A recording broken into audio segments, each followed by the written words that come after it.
กองประชุมสรุปถอดถอนบทเรียนระหว่างคณะปฏิบัติงานพิเศษบริคำไซสาธารณรัฐประชาธิปไตยปาซาสุลาวและคณะปฏิบัติงานพิเศษแขวงหาติงสาธารณรัฐสังคมนิยมเวียดนามขุดค้นอธิฐานอาสาสมัครและเซลซานเวียดนามที่เสียชีวิตในปางสงครามอยู่แขวงบริคำไซในฤดูแล้งสุกปี 2024-2025 ได้จัดขึ้นในตอนบ่ายของวันที่24 พฤษภาคม 2025 อยู่ห้องประชุมสโมสรแขวงบริคำไซ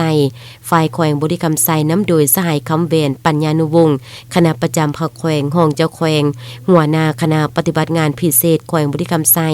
ฝ่ายแขวงหาติงนำโดยสหายเยืองตึดถังคณะประจำภาคแขวงห้องประธานคณะกรรมการประชาชนแขวงหัวหน้าคณะสีนำ515คณะกรรมการประชาชนแขวงหาติงมีคณะปฏิบัติงานทั้งสองฝ่ายเข้าร่วม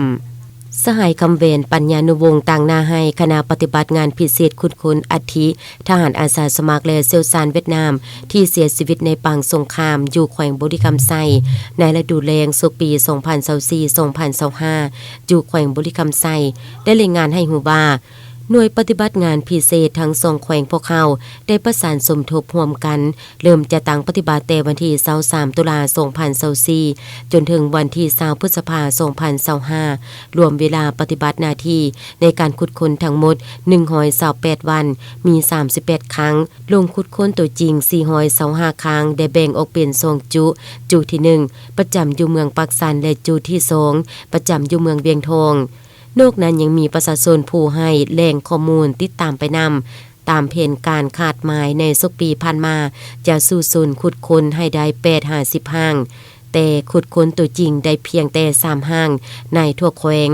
ในนั้นอาทิดังกล่าวขุดค้นได้จูเมืองเดียวคือเมืองเวียงทองถ้าเทียบใส่แผนแม่นลุดคาดหมาย5-7ห้าง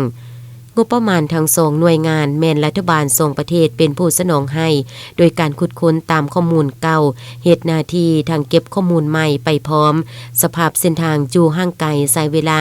ย่างหลายวันการขนเครื่องอุปกรณ์รับใช้มีความยุ่งยากพออยู่เขตทางไกลซกลีกสภาพดินฟ้าอากาศมีการผันแปร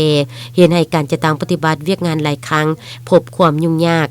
แหล่งข้อมูลนับมือมีความยุ่งยากหลายเป็นต้นสภาพภูมิอากาศมีการเปลี่ยนแปลงผู้ให้ข้อมูลบ่ชัดเจนผู้ที่ฮู้ข้อมูลดีส่วนหลายแม้นได้เสียชีวิตไปแล้วกองประชุมครั้งนี้ผู้แทนทั้งสองฝ่ายได้ประกอบคำเห็นใส่ห่างบทสรุปและทิศทางแผนการสุกปี 2025-2026 อย่างกงไปกงมาโดยเฉพาะโคดการแก้ไขข้อยุ่งยากที่พบในปีผ่านมาที่เป็นบนอิงและเป็นเอกภาพกันในการนำไปจะตั้งปฏิบัติหน้าที่ในต่อหน้าให้บรรลุตามแผนการที่วางไว้